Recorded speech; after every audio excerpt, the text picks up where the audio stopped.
Came in to do a refurbish on this old DMG here today.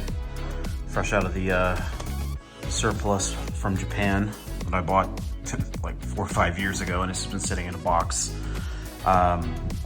So this gray DMG definitely looks like it's got some yellowing. I mean, it looks almost like it's been in a smoker's household or something. It's almost kind of sticky to the touch even. You can definitely see that yellowing. If you notice the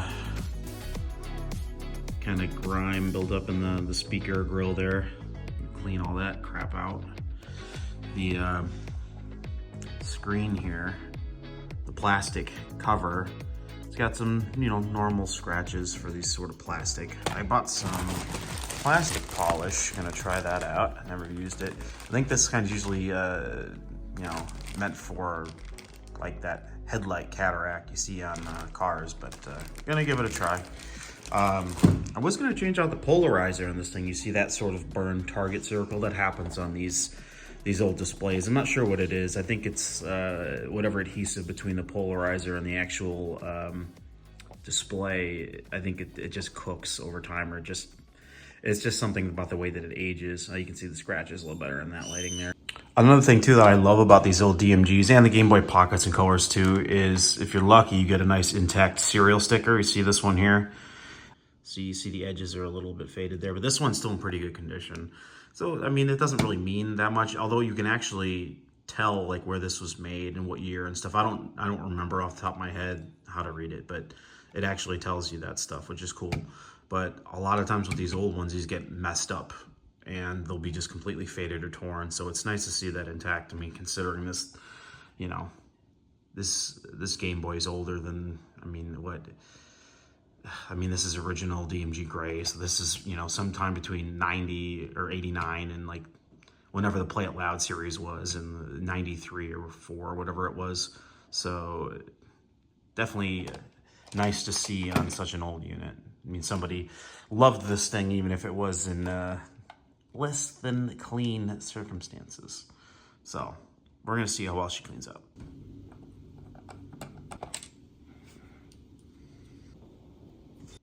It just occurred to me that I almost got this thing apart, which is not hard to do, but I hadn't even tested it yet. We might have vertical lines on the display or something. We need to check it out.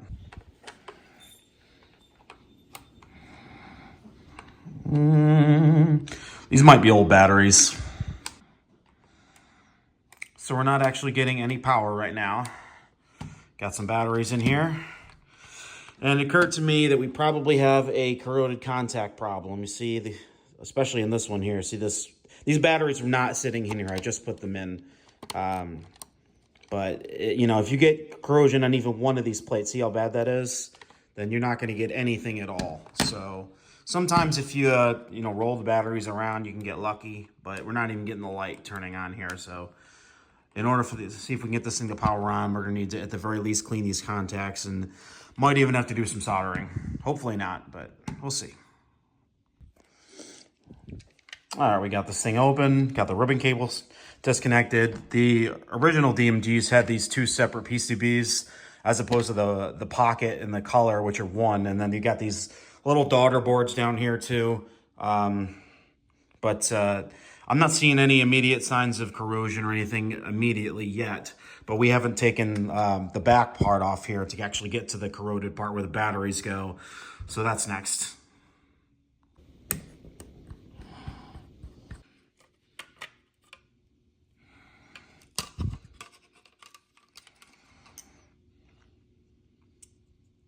I'm going to see how nasty these contacts are.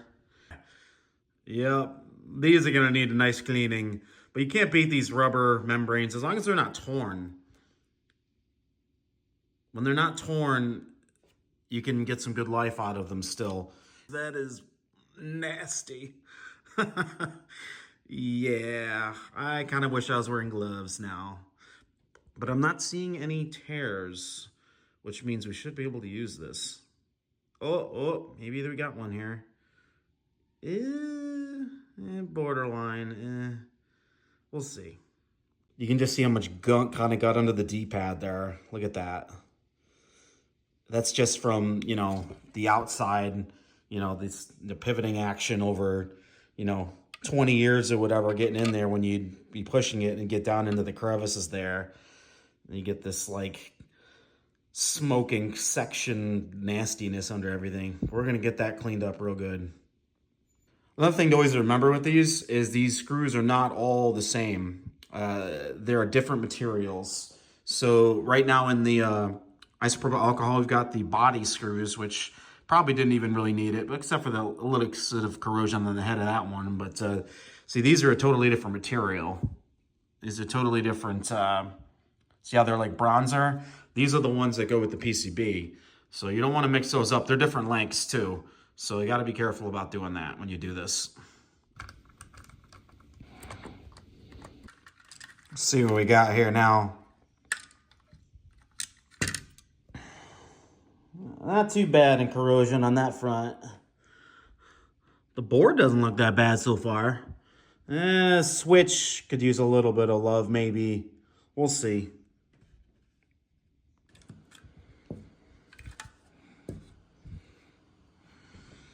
Oh yeah, look at that. This may not be fixable with what I have. This thing needs some serious wire brush action, but I'm gonna see what I can do. Into the soapy water we go for all the plastic and non-conductive parts, especially these grody things. Gonna run the contacts in there first, but these are gonna need some more attention later. Leave this stuff in here to soak for a while. And the isopropyl. Just gonna clean this guy up a little bit.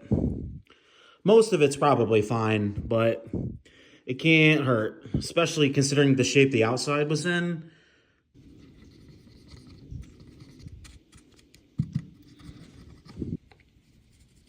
This is where the rubber membranes for the D-pad come into contact. That's how the it knows what you're trying to do. This is the up, for example. So when you push the rubber membrane on the D-pad to push up, for example, it bridges these connection with that rubber, which sends a signal on around the rest of the way to tell it what to do. So if these are corroded, then you're not going to get proper control. Likewise for these. So select start and the B and A. You got to make sure these are nice and clean. Actually, don't look that bad here. The speaker, on the other hand, is grody as hell. This thing's gonna need some love. I mean, look at that. That's from 2 seconds.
It's time to do some serious rust busting on this.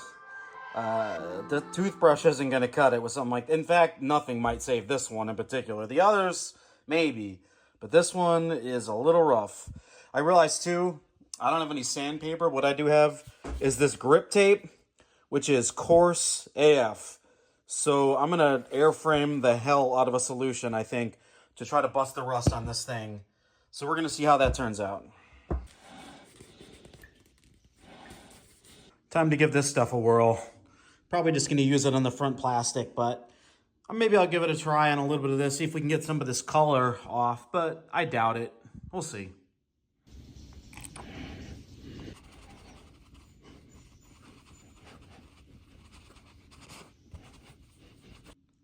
I'd say it's quite a bit better. It's not perfect, but it's definitely a lot better. I mean, it won't be nearly as distracting, assuming I can get this thing to work. It shouldn't be nearly as distracting to actually use. Yeah, quite a bit better. It didn't really do anything for this color. There is a different product for that I don't have right now, but I decided to take a whack at this polarizing film. So I'm going to take the old one off. You can kind of see how it does inverts like that, one direction versus the other. So I'm going to give this a try. I'm going to try peel this one off and clean this one up. I don't even know if this Game Boy works yet. We're going to find out once everything's all good and dry and ready to put back together, but I'm going to take a whack at this. We'll see.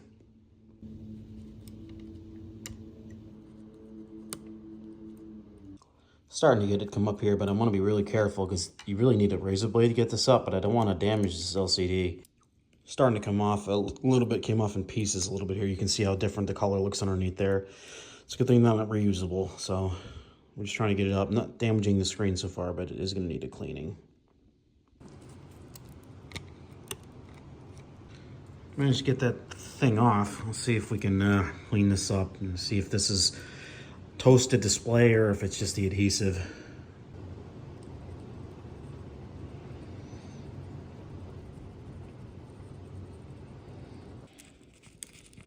You can see how well this is actually working. Look at all that material that's come off. Look how much cleaner this is looking.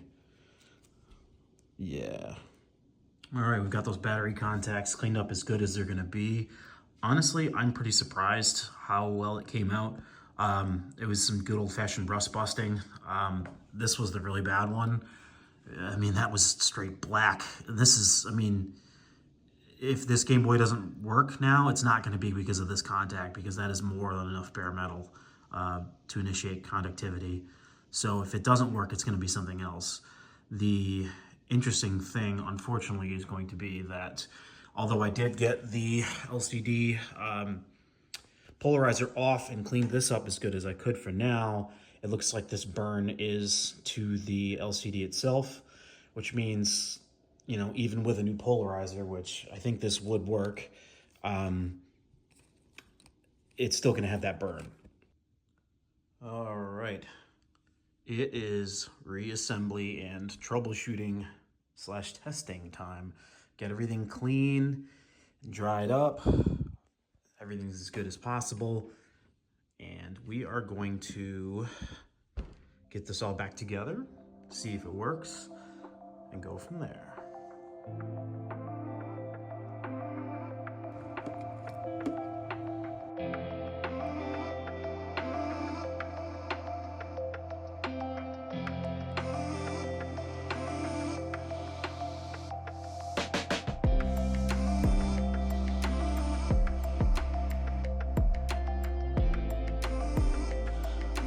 All right, I just got the ribbon cable reattached, hopefully, well, between there.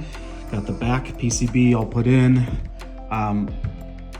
Now is hopefully the time to see if this thing even powers on.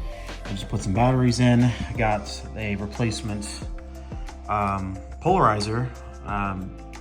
So theoretically, just turn the switch and we should get power, I hope.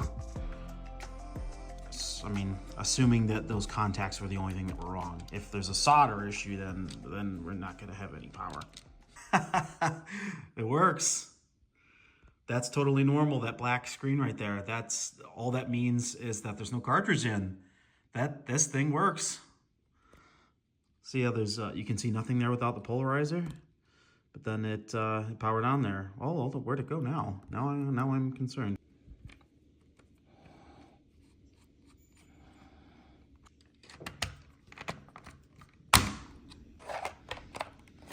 Well, it's time to see if this thing turns on a little bit more reliably. You've got a game in. We'll see as far as the connection. It looked a little finicky, but we'll see. Where's that contrast wheel? Yeah, see now it's possible these batteries are just toast too. I actually don't know. Okay, so I actually pulled out a different Game Boy. I know it works. This one has different issues. There's some vertical lines. The display needs some flowing of the solder, but I know that it turns on and runs, which it did with the batteries I had in this one. But then it died immediately within, I don't know, 10 seconds or something. So there's a fairly good chance that this one's not firing up because the batteries just suck. And of course I don't have any in the house, which is something I hadn't prepared for. Well, I have 2 brand new ones, but not 4, because these things took 4 AA batteries. Granted, they lasted a long time. So I'm gonna get some new batteries and check back in. You can see this is what the, you can see the target there, the burn-in. So, I mean, in a pinch, I would still play it. I mean, these screens are damn near unplayable unless you're in perfect light anyway. I mean, look at this. Like, this would... So, but, yeah. I'm gonna get some new batteries, and then we're gonna see, hopefully, this guy fires right up. But I will say, it is considerably cleaner. Yes, it's still yellowed. These gray ones did that. I'm not sure what it is about this color, but like the Play It Loud ones, these don't do that. All right, got some fresh batteries here. Let's see if we got any change.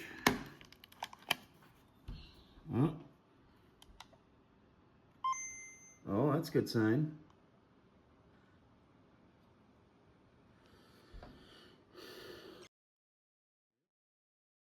All right, so we do have a functioning gray DMG here. Obviously, like, you still have to be pretty much in direct light, and that target is, it's there, and it's fairly annoying, but it is what it is. We've got full control here, so that's excellent. This does work. So it is very yellowed still. This part was probably in direct sun or something, because just look at the transfer of color there. Like, see, that looks fine, and then right here, ugh. It doesn't feel gross anymore. It feels just fine, but it needs that other product. There's like a Renew It or something that cleans up this gray, and you can get some of this crap off. So that's an option. As for the display, there's lots of different options. There's IPS, there's backlit mods. I think there's even OLED mods for this now. But I mean, honestly, in a pinch, I would consider playing this. I mean, it's still, you need to be in, fairly perfect lighting conditions, and it's an original DMG. I mean, you have to be pretty patient to even be able to play on something like this at this point, but it's part of the charm, isn't it? I noticed it's also got a horizontal line here, which are kind of a pain. I'm not even sure if those are fixable anyway. I know the vertical ones, you can reflow some solder to get those fixed, but the horizontal is a different animal. It's a nice proof of concept, so I was able to replace the polarizer, even though that didn't end up being the issue. It wasn't the adhesive as much as it was the burned LCD itself. And we took a corroded, non-functioning, grody, spittoon touched Game Boy and made it a clean, functioning one, ready to take a updated display. So if you've watched this far, thanks for sticking around with me.